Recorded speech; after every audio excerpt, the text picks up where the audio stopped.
What's up guys, my name is Chris and in this video I am gonna show you how to make a fermented sauerkraut, which is a super probiotic and prebiotic food, so keep watching.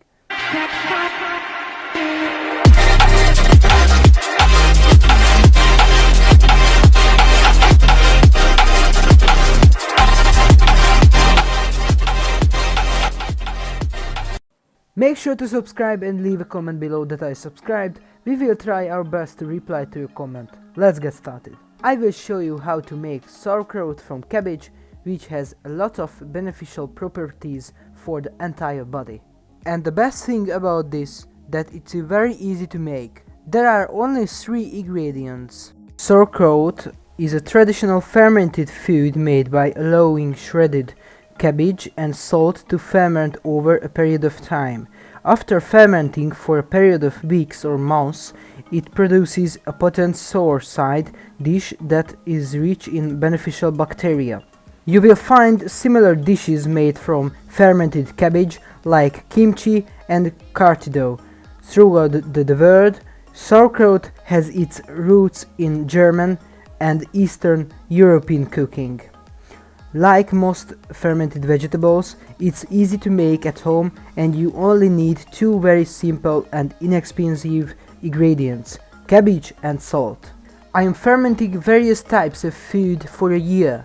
I think it's an amazing method to make delicious and alive foods at home.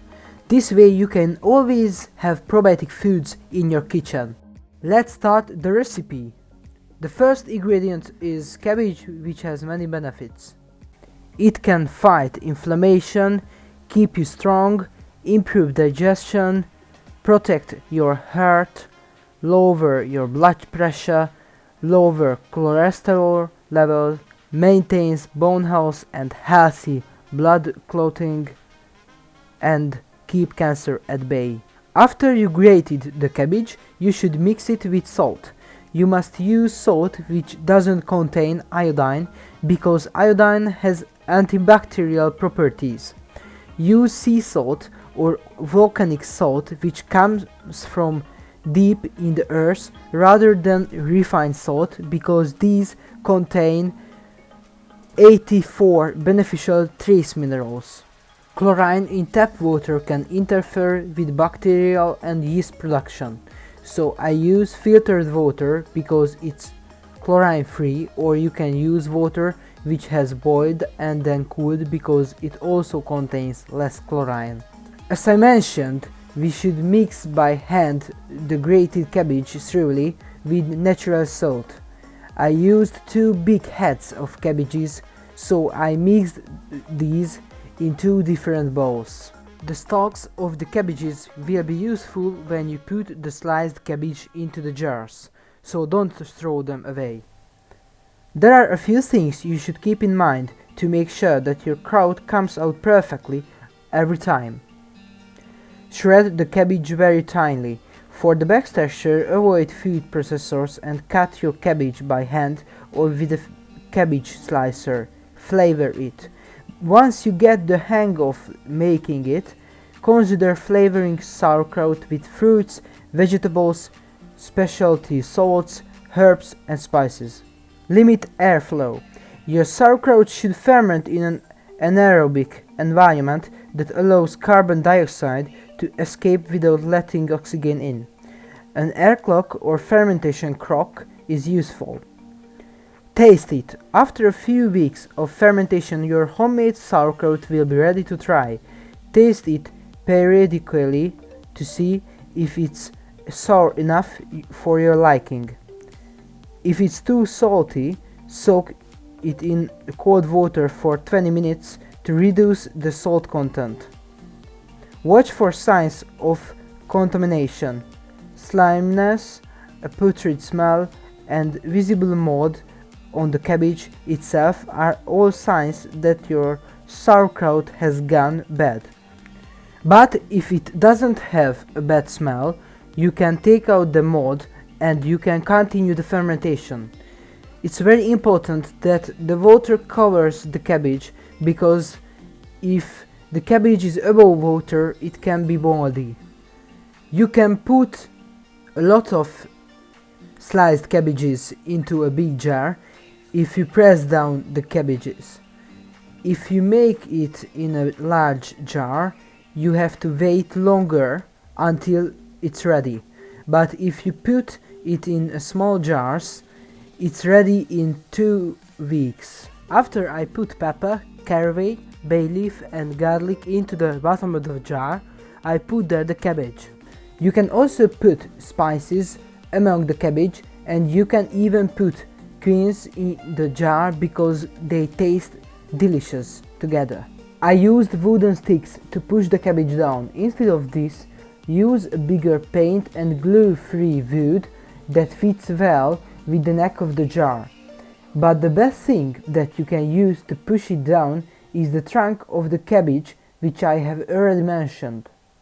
It's important to put bowl under the jar during fermentation because after a few days the cabbage will release a lot of juice. Like all fermented foods, sauerkraut is rich in beneficial bacteria.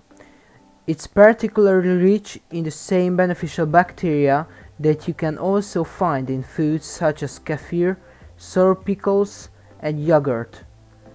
All of these foods are produced through a process of lactofermentation which encourages the production of lactobacillus bacteria.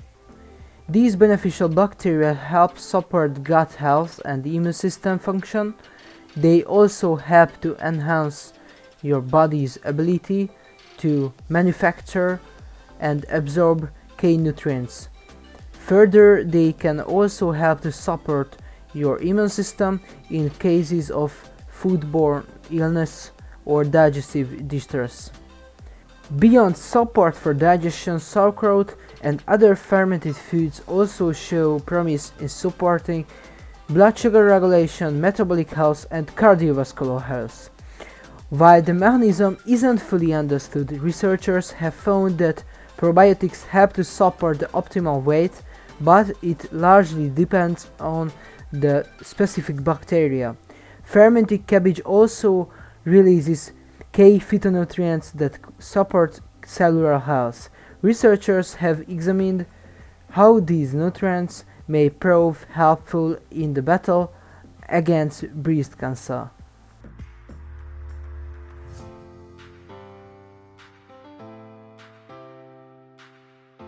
You should only have salt and cabbage to make this beneficial sauerkraut. At its simplest, good homemade sauerkraut needs only these 2 ingredients. When it comes to fermentation, salt performs a few important functions. First, salt helps to create an environment that favors lactobacillus bacteria. Those are the beneficial bacteria that make fermented vegetables both tasty and healthy. It also helps to keep other microbes like mold at bay until your fermentation is well underway. So we use salt for both safety and flavor. Secondly, salt helps keep your ferments crisp. Without salt, your sauerkraut will become limp and mushy.